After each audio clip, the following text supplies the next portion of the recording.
Një tjetër sezon turistik ka hapur dyert edhe në Shkodër, ndërsa qindra turista apo dhe vizitor të huaj e vendas vinë në Shkodër, qoftë për plazhet apo edhe për historinë, kulturën, traditën e muzejt që ofron ky qytet. Në hyrje, përballin me një pamje që në fakt stonon me pjesën tjetër. Tabela elektronike në urën e re të Bunës vazhdon që të mos funksionojë as ditën dhe as gjatë orëve të natës, edhe pse shpeshherë është ngritur si shqetësim, vazhdon që të jetë në të njëjtën gjendje prej shumë kohësh. Tabela që duhet shërbente për orientim, por edhe si tabelë treguese për shoferë vendaset huaj, nuk po e kryen këtë funksion prej kohësh. Edhe pse me një rëndësi, urës së re të Bunës nuk po i kushtohet vëmendja e duhur, duke lënë që të dëmtohet gradualisht. Ura e re e Bunës është një nyje lidhëse mes Shkodrës dhe pikës kufitare të Muriçanit, një investim që po degradohet çdo ditë më shumë. Ura e re e Bunës u ndërtua me një fond prej 7.2 milion dollarësh të dhëna nga qeveria shqiptare dhe Banka Islamike për zhvillim.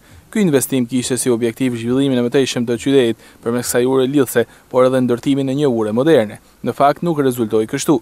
Fillimisht, tabela elektronike nisi të kishte probleme duke qenë herë në funksion e herë jo për të ardhur deri në ditën e sotme, ku vazhdon që të jetë me defekt.